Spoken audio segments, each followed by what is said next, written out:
Good afternoon to all. అందరు sir videos యూట్యూబ్లో చూసి ఇక్కడికి వచ్చి ఉంటారు కదా, మ్యాక్సిమం అందరూ ఎక్కువ అంతే. యూట్యూబ్లో చాలా సినిమాలు రీల్స్ ఉన్న టైంలో మీకు సార్ వీడియో కనిపించింది, అది చూసి ఇక్కడికి వచ్చారంటేనే అర్థమవుతుంది మీ లైఫ్లో ఏదో అద్భుతం జరగబోతుంది ఈ రోజు నుంచి అని. అలాగే మీరు అనుకున్న కోరిక కూడా నెరవేరబోతుంది. ఈరోజు మీకు ఈ విషయం గురించి ఒక 3 పాయింట్స్ చెప్దాం అనుకుంటున్నాను. ఫస్ట్ పాయింట్ వచ్చి any physical exercise, second point వచ్చి ఫుడ్, థర్డ్ పాయింట్ వచ్చి వైఫ్ అండ్ హస్బెండ్ మధ్య రిలేషన్షిప్. మెయిన్ ఇంపార్టెంట్ అనమాట. ఫస్ట్ పాయింట్ ఏమన్నా ఎనీ ఫిజికల్ ఎక్సర్సైజ్. ఎవరికైనా అలవాటు ఉందా ఇక్కడ? ఎవరికి అలవాటు లేదా? వాకింగ్, ఎరోబిక్స్, యోగా సార్ చేస్తారనుకుంటా. ఓకే, ఈ రోజు నుంచి అలవాటు లేకపోతే స్టార్ట్ చేయండి, హెల్త్కి మంచిది. అలాగే ఈ విషయం గురించి కూడా మీకు మంచిదన్నమాట. ఎనీ ఫిజికల్ ఎక్సర్సైజ్, యాక్టివ్గా ఉంటారు. ఏదైనా పర్లేదు, మీ ఇష్టం. అది యోగా అవ్వచ్చు, ఎరోబిక్స్ అవ్వచ్చు, వాకింగ్ అవ్వచ్చు, షటిల్ అవ్వచ్చు, ఏదైనా పర్లేదు. 1 అవర్ ఏదో టైంలో, మార్నింగే చేయాలని రూల్ లేదు, మీకు ఎప్పుడు ఫ్రీ టైం దొరికితే అప్పుడు.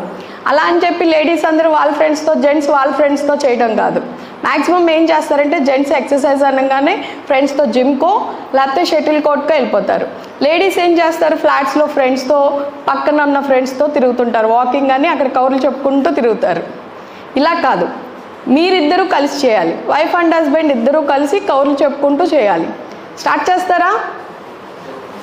ఎనీ ఫిజికల్ ఎక్సర్సైజ్ స్టార్ట్ చేయండి. ఎందుకంటే యాక్టివ్గా ఉండాలి. రేపు మీకు పిల్లలు పుట్టాక వాళ్ళ వెనకాల ఎంతో ఓపికగా పరుగులు ఎత్తాలి. ఇప్పటి నుంచి స్టార్ట్ చేస్తే అప్పుడు మీకు అలవాటు అయిపోద్ది. అందుకని ఎనీ ఫిజికల్ ఎక్సర్సైజ్ స్టార్ట్ చేయండి, ఆరోగ్యానికి మంచిది. ఇదేమి మీరు చేసి 0 సైజ్కి వచ్చేసి ఫ్యాషన్ షో చేయడానికి కాదు నేను చెప్పేది, హెల్త్కి మంచిదని చెప్తున్నా. సెకండ్ పాయింట్ వచ్చి ఫుడ్. చాలా మందిలో ఇది ఒక పెద్ద సమస్య అయిపోయింది. ఏం తినాలి, ఏం తింటే మంచిది, ఏం తినకపోతే మాకు ఇలా అవుతుంది, ఏదైనా మాకు తినట్లేదా, ఫుడ్ అయినా మంచి ఫుడ్ తీసుకోవట్లేదా, అందుకేనేమో మాకు ఈ లోపం. ఇలాంటి డౌట్స్ చాలా మందిలో ఉంటున్నాయి. వెజ్ తినాలా, నాన్ వెజ్ తినాలా, నాన్ వెజిటేరియన్స్ తింటాం మానేయాలా, నాన్ వెజ్ తినే వాళ్ళు ఎవరికి పిల్లలు లేరంటారా? అలాగే చికెన్ తింటే వేడి చేస్తుంది అని చాలామంది క్వశ్చన్ అడుగుతారు. చికెన్ తినకూడదంట, చికెన్ తినటం మూలంగానే మాకు పిల్లలు పుట్టట్లేదని. చికెన్ అంటే ఏంటి? కోడికి పిల్లలు ఉన్నాయిగా, అంటే కోడిలో లోపం లేదు, పిల్లలు పుడుతున్నాయి కోడికి. అంటే కోడిలో లోపం లేదు, మనలో ఉంది లోపం. చికెన్ తినడం మానేసి ఇదొక మళ్ళీ డిప్రెస్ అయిపోతున్నారు చికెన్ లవర్స్ అందరూ. అందుకని ఎటువంటి పథ్యం లేదు, మీరు ఏ ఫుడ్ ఐటమ్ అయినా తీసుకోవచ్చు. ఎందుకంటే మీకు జబ్బో డిసీజో రాలా, మీరు పేషెంట్లు కాదు. ఫస్ట్ మీ బ్రెయిన్లో నుంచి అది తీసేయండి. పేషెంట్లు మన ఫీలింగ్ తీసేయండి. ఏ ఆహారమైనా తీసుకోవచ్చు, కానీ ఆరోగ్యకరమైన ఆహారం తీసుకోవాలి అంటారు. ఆరోగ్యకరమైన ఆహారం అంటే మళ్ళీ ఇంకో క్వశ్చన్ వస్తుంది బ్రెయిన్లోకి. యూట్యూబ్లో సెర్చ్ చేస్తారు, గూగుల్లో ఎతుకుతారు, కొత్తగా ఏఐని దాటిని కూడా అడుగుతున్నారు క్వశ్చన్స్. ఆరోగ్యకరమైన ఆహారం అంటే సింపుల్ లాజిక్. మన అమ్మమ్మలు, నాయనమ్మలు, బామ్మలు ఏం తిన్నారో అవి తింటమే. ఎందుకంటే వాళ్ళకి పూర్వీకులకి 5 మంది, 6 మంది, 10 మంది సంతానం ఉండేవాళ్ళు. అంటే వాళ్ళు మంచి ఆహారం తిన్నట్టేగా. అలాగే వాళ్ళ లైఫ్ స్టైల్ కూడా మంచిదనేగా. అది ఫాలో అవుదాం. సింపుల్ లాజిక్, ఎక్కడా ఎతకక్కర్లా. సింపుల్గా వాళ్ళు ఏం తిన్నారు, ఇడ్లీ, దోశ, పెసరట్లు, మినప్పప్పు, పెసలు, బొబ్బర్లు, పప్పు దినుసులతో చేసే ఆహారం తిన్నారు. ఇప్పుడు కొత్తగా వచ్చే ఐటమ్స్ తిని ఆరోగ్యాలు పాడవుతున్నాయి.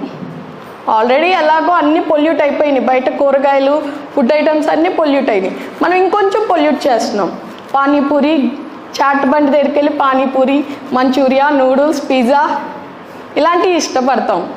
అవన్నీ అవాయిడ్ చేసి బయట ఫుడ్, హోమ్ ఫుడ్ ఇంట్లోనే తయారు చేసుకోండి. ఇంట్లో తయారు చేసుకున్న పప్పు దినుసులతో ప్రోటీన్ ఫుడ్ తీసుకోండి. పిండి పదార్థాలు తగ్గించేయండి. పిండి పదార్థాలు అంటే రైస్ ఐటమ్స్. పిండి పదార్థాలు ఏవైనా తగ్గించేసి కార్బోహైడ్రేట్స్, మీకు ప్రోటీన్స్ ఎక్కువ ఇచ్చే పప్పు దినుసులు తీసుకోండి. బొబ్బర్లు, శనగలు, రాజ్మా, ఐడియా ఉందిగా ఇవన్నీ. ఇలాంటివన్నీ తీసుకోండి. మార్నింగ్ టైంలో వీటితో చేసిన సలాడ్ తీసుకోండి. స్ప్రౌట్స్ వస్తున్నాయి, వాటితో వెజిటేబుల్స్ యాడ్ చేసి స్ప్రౌట్స్తో అది తీసుకోండి, చాలా మంచిది. బ్రేక్ఫాస్ట్ అంటే ఇడ్లీ, దోశ ఇలాంటివి ఆరోగ్యానికి మంచిది. గారెలు, మినప్పప్పు, పెసలతో చేసిన ఏమైనా పర్లా తీసుకోండి. పూరి ఇష్టం అనుకోండి, తినండి, దాన్ని త్యాగం చేయొద్దు. కాకపోతే 10 పూరీలు 20 పూరీలు తినకూడదు. 2-3 తిని ఆపేయండి. ఏదైనా మీకు నచ్చిన ఫుడ్ తీసుకోండి, మితంగా తీసుకోండి, టైంకి తినండి, చక్కగా మంచి ఆహారం ఇద్దరు కౌర్లు చెప్పుకుంటూ తినండి. ఈవిడేమో గొడవ పడుతూ ఈవిడ చిరాకు పడుతూ ఉండి మీరు ఆ చిరాకు పడుతూ చిరాకుగా తింటే అది మీ వంటికి కూడా అసలు హెల్త్కి కూడా ఏం ఉపయోగం ఉండదు. ఏది తిన్నా అది వేస్టే. ఇక అందుకని చక్కగా మాట్లాడుకుంటూ మీ ఇద్దరు కలిసి ఆఫ్టర్నూన్ కుదరపోయినా నైట్ డిన్నర్ ప్లాన్ చేసుకోండి. ఓకేనా? మంచి ఆహారం తీసుకోండి, టైంకి తినండి. మెయిన్ ఇంపార్టెంట్ థర్డ్ పాయింట్ ఇందాక చెప్పా, వైఫ్ అండ్ హస్బెండ్ మధ్యన రిలేషన్షిప్. ఇది కూడా గూగుల్ ఎతుకుతున్నారు ఈ మధ్య చాలామంది. ఇది న్యాచురల్ విషయం కూడా గూగుల్లో చూసుకుంటున్నారు. మెయిన్ ఇంపార్టెంట్ మీకు వచ్చిన సమస్యలో మెయిన్ రోల్ ఏంటంటే వైఫ్ అండ్ హస్బెండ్ మధ్యన రిలేషన్షిప్. ఏముండాలి మీ ఇద్దరి మధ్యన? అండర్స్టాండింగ్ ఉండాలి. ఒకరి పట్ల ఒకరు గౌరవించుకోవాలి. ఒకరి పట్ల ఒకరు లవ్ అండ్ అఫెక్షన్ ఉండాలి. ఈ లోపం వల్లే ఈ సమస్య ఎక్కువ అవుతుంది ఈ మధ్యన రిలేషన్షిప్ బంధాలు తగ్గిపోయినాయి. అందుకని ఈ సమస్య ఎక్కువైంది. మెయిన్ 90% చాలామందిది ఇదే సమస్య. వీళ్ళిద్దరి మధ్యన రిలేషన్ ఉంటుందా సరిగ్గా, అందుకనే ఇదో పెద్ద సమస్య అయింది. సార్ దగ్గర మెడిసిన్ తీసుకుంటారు, ట్రీట్మెంట్ స్టార్ట్ అవుద్ది. ఈవినింగ్ అయ్యేసరికి ఆ మెడిసిన్ వేసేసుకుంటారు. తర్వాత అటు ఇటు ఒకళ్ళు బెడ్ మీద అటు తిరుగుతారు, ఇటు తిరుగుతారు, ఫోన్లు నొక్కుంటారు.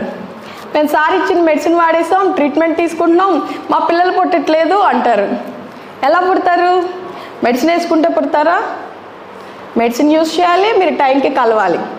టైంకి కలవాలంటే ఈ మధ్య కొత్త డౌట్, అదేదో 4 days కలిస్తే సరిపోద్దంట కదా సార్, ఆ టైమ్స్ చెప్పేయండి మేము అప్పుడే కలుస్తాం.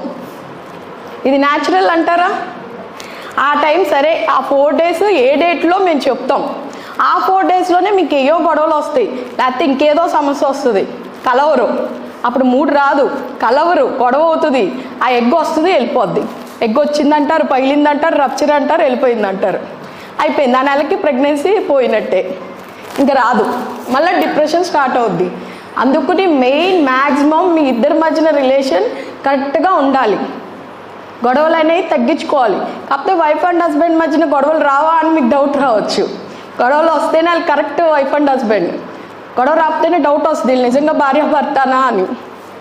గొడవ వస్తుంది, దాన్ని అక్కడికి వదిలేసి నెక్స్ట్ కంటిన్యూ చేయండి. మాట్లాడుకోవడం అవన్నీ మామూలే.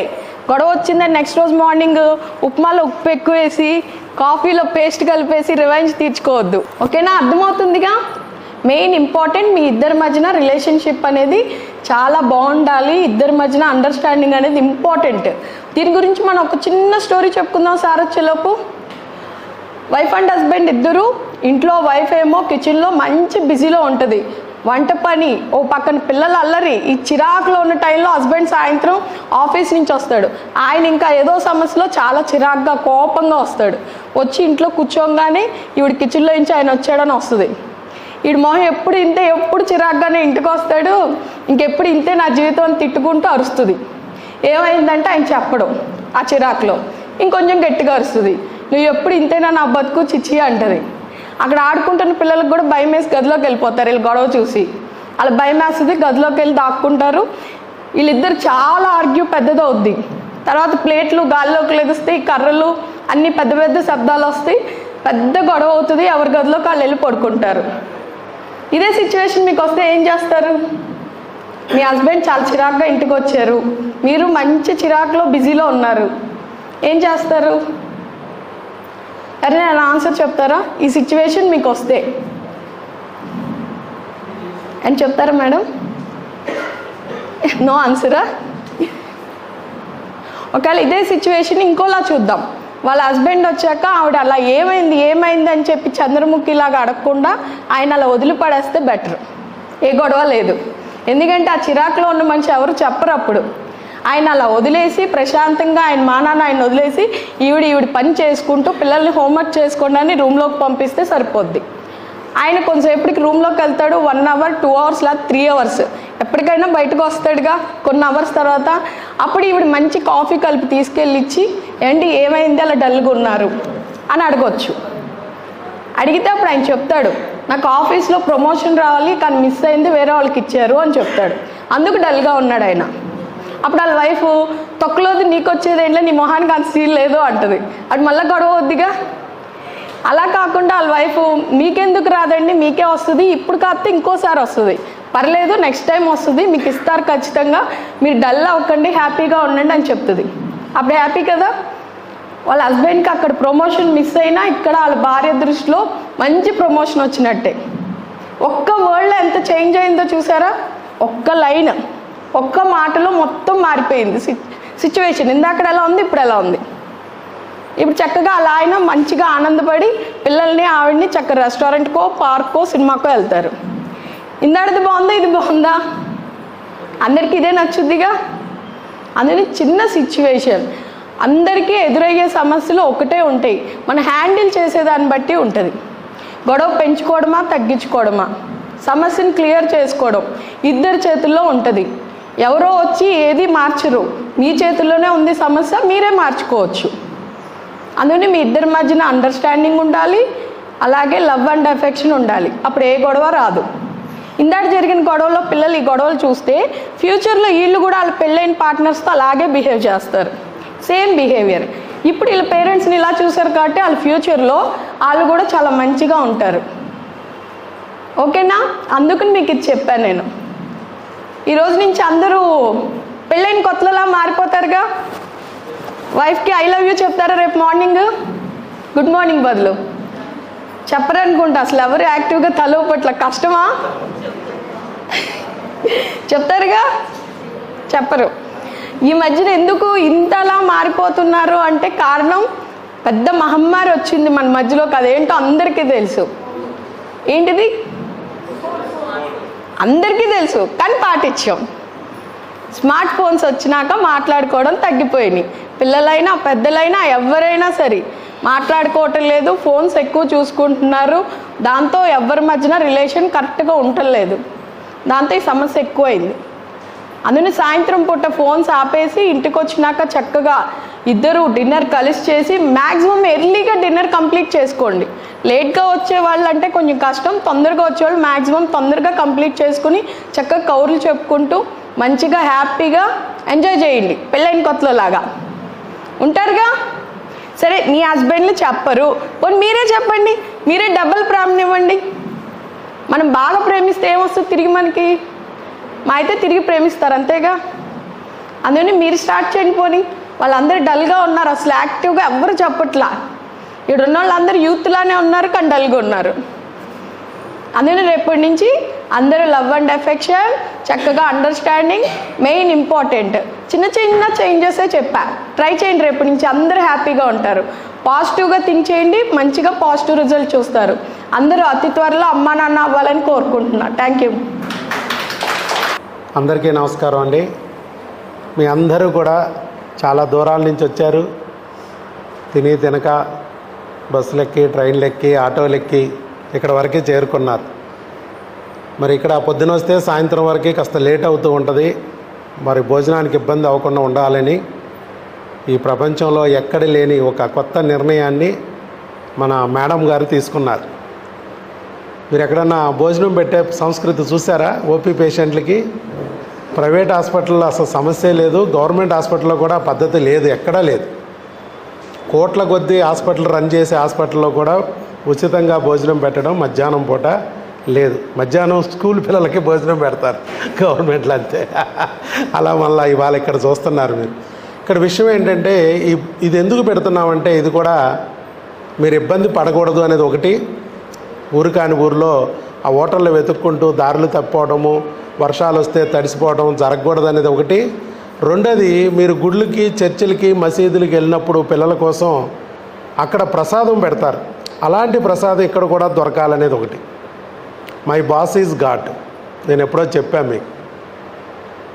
నా యజమాని దేవుడు. ఆయన మా ద్వారా ఈ సేవలు కొన్ని చేయిస్తున్నారు, చాలా సేవలు. 15,500 మందికి ఒక్క ఐవీఎఫ్ లేకుండా, ఒక్క ఆపరేషన్ లేకోకుండా ప్రెగ్నెన్సీలు ఇచ్చిన ఒకే ఒక డాక్టర్ ప్రపంచంలో ఉన్నాడు. ఆయనే డాక్టర్ వైఎస్ బాబుగా. ఆయన నన్ను స్వీకరించడం వల్ల జరిగింది. ఇది ఒక వరల్డ్ రికార్డ్. ఒక్క ఐవీఎఫ్ లేదు ఇందుట్లో, ఒక్క ఆపరేషన్ లేదు. 15,500 మంది ప్రెగ్నెన్సీలు వచ్చేసి. అలాంటి పరిస్థితుల్లో మీరు ఎంతో దూరం నుంచి ఐవీఎఫ్లు వద్దు, ఆపరేషన్లు వద్దని వస్తుంటే, మరి మీరు ఇక్కడ ఇంతంత దూరాలు వస్తుంటే మీకు ఇక్కడ భోజనం కోసం బయటికి వెళ్ళి ఆ బడ్డీల దగ్గర తిని ఆరోగ్యం పాడు చేసుకుని అంటే మేడం చూడలేక మనమే భోజనం తీసుకొస్తే పెడితే బాగుంటుందండి అని చెప్పడం. మరి అది ఈ విజయవాడ కొండ మీద ఒక పక్కన దుర్గమ్మ తల్లి ఉంది, ఇంకో పక్కన మేరీమాత ఉంది. 2 కొండల మీద 2 అమ్మలు ఉన్నారు. ఆ 2 అమ్మలు వచ్చి ఈ పావనమ్మ ద్వారా ఈ విషయం చెప్పించి ఈ బిడ్డల ఆకలి తీర్చడానికి ఆ దేవతలే ఇలా చేస్తున్నారేమో అని అనుకుని ఆగస్టు 2వ తారీఖు నుంచి మేము ఈ కార్యక్రమం నిత్య అన్న ప్రసాద వితరణ కార్యక్రమం కింద మన దగ్గరికి వస్తున్న వాళ్ళందరికీ భోజనం పెట్టించే కార్యక్రమం చేస్తున్నాం. కాబట్టి ఇక్కడ ఫోటోలు ఎందుకు, వీడియోలు ఎందుకు అనే సందేహం వస్తుంది మీకు. ఫోటోలు వీడియోలు ఎందుకనంటే మరి 30 సంవత్సరాల నుంచి నేను డాక్టర్ అయినా కూడా నాకు రాని ఆలోచన నా శ్రీమతి చెప్పడం ద్వారా నాకు భగవంతుడు అందించాడు ఆ మెసేజ్. మరి అలాంటిది ఒక ఫోటో ద్వారా, వీడియో ద్వారానే మీరు అందరూ కూడా యూట్యూబ్లో చూసి ఎంతో దూరాల నుంచి బిడ్డల కోసం ఇంత దూరం వచ్చి చక్కగా ఐవీఎఫ్లు లేకుండా, ఆపరేషన్ లేకుండా ప్రెగ్నెన్సీలు పొందగలుగుతున్నారు. ఇదే ఫోటో, వీడియో ద్వారా మరికొంతమంది మంచి మనసున్న డాక్టర్లు చూసి వాళ్ళ దగ్గరికి వచ్చిన వాళ్ళకు కూడా ఇలా భోజనం పెట్టుకోగలిగితే ఇది ఈ రాష్ట్రంలోనూ, ఈ దేశంలోనూ, ఈ ప్రపంచంలో కూడా ఒక కొత్త పద్ధతికి శ్రీకారం చుట్టినట్టు అవుద్ది. 1000 మైళ్ళ ప్రయాణం కూడా ఒక్క అడుగుతోనే స్టార్ట్ అవుద్ది. అది మనతోనే ఎందుకు స్టార్ట్ అవ్వకూడదు? మిగతా వాళ్ళందరికీ ఇది ఇన్స్పైరింగ్గా ఎందుకు మారకూడదు? మిగతా వాళ్ళ చోట్ల కూడా ఇబ్బందులు పడుతున్నారు బోల్డ్ మంది.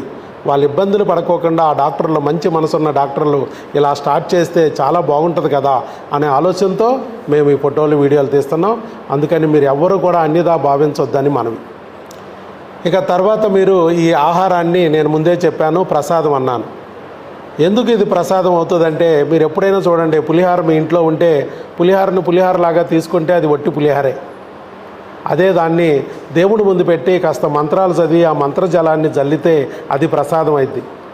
క్రిస్మస్ రోజు అర్ధరాత్రి 12-1 గంట వరకు మనం పాస్టర్ గారులు ప్రేయర్లు చేసే వరకు వెయిట్ చేసి మళ్ళీ అప్పుడు క్యూ లైన్లో నుంచుని బ్రెడ్లు, ద్రాక్ష రసాలు తీసుకుంటాం.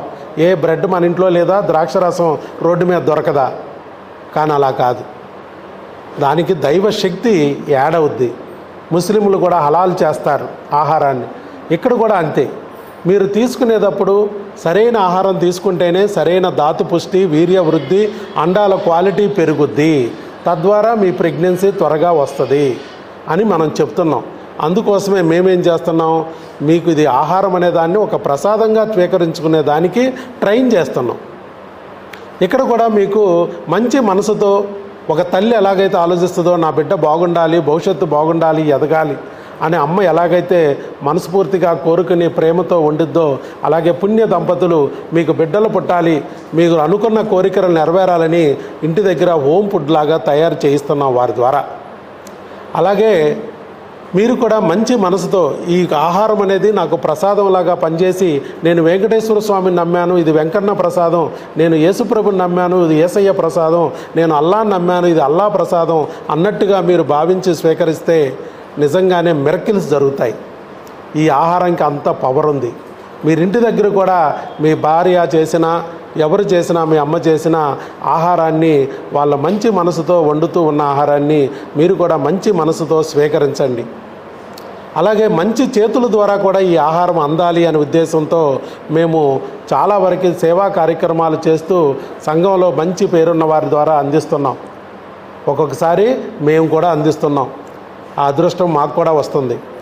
ఎందుకని అంటున్నానంటే అదృష్టం అని చెప్పి మీరందరూ ఒక బిడ్డను కానీ కన్నారంటే మీరు మాతృదేవతలు, పితృదేవతలు అవుతారు, దేవుళ్ళు అయిపోతారు. కాబోయే దేవుళ్ళకి మరి మేము భోజనం పెట్టుకునే అదృష్టం ఆ భగవంతుడు కలిగించాడనే భావంతో మేము ఈ విధంగా చేస్తున్నాం. మేడం గారు కూడా సేవా కార్యక్రమాల్లో ముందున్నారు. ఎక్కడైనా సరే ఒక మొగుడు ఖర్చు పెడుతుంటే పెళ్ళాం వెనక లాగుద్ది, ఏంటి మీకు బాధ్యత లేదు, డబ్బంతా పాడు చేస్తున్నారు అని చెప్పి. కానీ అలా కాదు. ఇక్కడ మేము ఇద్దరము లయన్స్ క్లబ్లో నేను రీజనల్ చైర్మన్గా ఉన్నా, ఎన్టీఆర్ కృష్ణా జిల్లాలకి రీజనల్ చైర్మన్గా 110 క్లబ్బులకి నేను సారథ్యం వహిస్తున్నా. అలాగే మేడం గారు విజయవాడలో మరి జోన్ చైర్మన్గా ఉన్నారు. ఒకే ఇంట్లో 2 పోస్టులు ఇవ్వడం చాలా చాలా అరుదు. లయన్స్ క్లబ్ అంటే మీకు తెలుసు, సేవా కార్యక్రమాలు చేస్తారు. వాకర్స్ క్లబ్బు మీకు సేవా కార్యక్రమాలు చేస్తారు. ఇవన్నిటి ద్వారా మేము ఎన్నో సేవా కార్యక్రమాలు చేస్తున్నాం. మాకు వచ్చే డబ్బు వచ్చే సమయాన్ని మరి బయటికి వెళ్ళి అన్నదానాలు చేయటం, లేదంటే కుట్టు మిషన్లు పంపిణీ చేయడం, పిల్లలకి స్కూల్ పిల్లలకి సైకిళ్ళు ఇవ్వడం, కాలేజీ పిల్లలకి ఫీజులు కట్టడం, అనాథ పిల్లలకి వాళ్ళకి బుక్స్, ప్యాడ్స్, వాళ్ళకి సంబంధించిన సరంజామా వాళ్ళకి అందించడం, అలాగే చిన్న పనులకి, చిన్న చిన్న విషయాలకే ఎగ్జామ్లో ఫెయిల్ అయ్యానని చనిపోతున్న పిల్లలు, స్కూల్ పిల్లలకి మరి జీవితం ఎంత విలువైందో చెప్పే మోటివేషనల్ స్పీచ్లు ఇప్పించడం, పిల్లలు తరగతి గదుల్లో చదువు పాఠాల్లో వీటిలో కాన్సన్ట్రేషన్ చేయలేక హెడేకులతో బాధపడుతుంటే వాళ్ళకి కంటి చూపులో ఏమన్నా తేడా వచ్చిందా అని చెప్పి కంటి చూపుకి సంబంధించి ఐ స్క్రీనింగ్లు చేసి వాళ్ళకి కళ్ళజోడులు ఇప్పించడం, ఇలాంటి ఎన్నో సేవా కార్యక్రమాలు మేము చేస్తున్నాం. డాక్టర్ వైఎస్ బాబు వెనకాల భగవంతుడు ఉన్నాడు. నీ తండ్రి అయిన దేవుడు నీకు డైరెక్ట్గా బిడ్డను వచ్చి ఇవ్వలేక వైద్యో నారాయణో హరి అని ఈ వైద్యుని ద్వారా నీ బిడ్డని అందే మార్గాన్ని చెప్పిస్తున్నాడు. మీరు ఆ విధంగా భావించి నా మాటని జాగ్రత్తగా ఆలకించి మీరు ఇంటికి వెళ్ళాక కూడా ఆహారం పట్ల చాలా శ్రద్ధ పెట్టండి. మీకు బుక్ ఇచ్చాం, మీరు అమ్మా నాన్న కాగలరని, ఏం తినాలి ఏం తినకూడదు అవన్నీ చక్కగా మీకు ఎక్స్ప్లెయిన్ చేసాం. ఏం తింటే మంచిది, ఏది తగ్గిస్తే మంచిదని. అలాగే 500 వీడియోలు ఎక్కటి అబ్బ అనే ఛానల్ ద్వారా మేడం గారు చక్కగా మీకు ఎలా వండుకోవాలో ఎక్స్ప్లెయిన్ చేశారు. ఆవిడ వంటలక్క, నేను మీ డాక్టర్ బాబు. కార్తీక దీపం సీరియల్లో ఎక్కటి హబ్ ఛానల్లో మీకు నడిపిస్తున్నాం మేము. మీరు ఇవి కూడా ఫాలో అయ్యి ఇంటి దగ్గర భార్యాభర్తలు ఇద్దరు కలిసికట్టుగా వండుకోండి, సమయం కేటాయించండి. మీరు busy busy busy busy busy డబ్బులు సంపాదిస్తారు, కోట్లు కోట్లు కోట్లు కోట్లు. అమ్మా, మీరు ఒక్క బిడ్డ లేకపోతే ఆ కోట్లన్నీ రాళ్ల పాలు, రాబందుల పాలు. దాన్ని తినడానికి ఒక కేర్ ఆఫ్ అడ్రస్ని తయారు చేయడం ప్రధానం. ఒక్క బిడ్డని మీరు కనకపోతే మరి ఎందుకు ఉపయోగం ఉండదు. అదంతా ఎవడు తినిపోతాడో కూడా తెలియదమ్మా. ఒక్క బిడ్డని కంటే మీరు మాతృదేవత, పితృదేవతలు అవుతారు, దేవుళ్ళు అవుతారు. ఇంకా మొగుళ్ళు పెళ్ళాలు ఏం చేస్తున్నారో వాళ్ళకే అర్థం కావట్లేదు. పిల్లలకు అంటమంటే అదేదో డాక్టర్ పని అనుకుంటున్నారు, దేవుడు పని అనుకుంటున్నారు. కానీ కాదు, భగవంతుడు దారి చూపిస్తాడు ఒక డాక్టర్ ద్వారా. అది ఆచరించాల్సింది, ఆ బిడ్డను మీరు సాధించుకోవాల్సింది పుణ్య దంపతులైన మీరే. భార్యను భర్త, భర్తను భార్య గౌరవించని రోజు, భార్య సాక్షాత్తు తన బిడ్డను ప్రసాదించే మరి దేవత అని తెలియని రోజు, భర్త తనకు బిడ్డని ప్రసాదించే దేవుడు అని తెలియని రోజు మీరు ఎన్ని ప్రయత్నాలు చేసినా వృధా అవుతాయి. కాబట్టి ఈ రోజు నుంచి మేడం గారు చెప్పినట్టు భార్యాభర్తల మధ్య అనురాగం అనేది తప్పనిసరి. ఎంత ప్రేమను మీ ఇద్దరి మధ్య పెంచుకోగలిగితే అంత తొందరగా ప్రేమ ఫలమైన బిడ్డ మీ చేతిలోకి వస్తుంది. అలాంటి రావడానికి అనుకూలమైనది, మూలమైనది ఆహారం. అందుకే ఆహారం, అనురాగం ఈ రెండు మీ బిడ్డ పొందడానికి ప్రధానం. అర్థమైందమ్మా? కాబట్టి ఈ విషయాల్ని మీకు చెప్పడానికి మరి మేడం గారు కూడా చాలా ప్రయత్నించారు. నేను కూడా నా వంతు నేను చెప్పాను. మీరు ఇవన్నీ మనసులో పెట్టుకుని జాగ్రత్తగా మీరు ఇంటి దగ్గరికి కూడా వెళ్ళి చక్కగా ఇంప్లిమెంట్ చేసి ఆచరణలో పెట్టి పండంటి బిడ్డని అతి తొందరలోనే పొందుతారని మనస్ఫూర్తిగా కోరుకుంటున్నాం. మా చేతుల ద్వారా ఆ ప్రసాదం భగవంతుడు మీకు అందిస్తున్నాడు. మీరు తొందరలోనే మాతృదేవతలు, పితృదేవతలు అవ్వాలని మనస్ఫూర్తిగా ఆకాంక్షిస్తూ ఆ ప్రసాద పంపిణీ జరుగుతుంది. అందరూ స్వీకరించాల్సిందిగా కోరుతున్నాం. All the best. God bless you.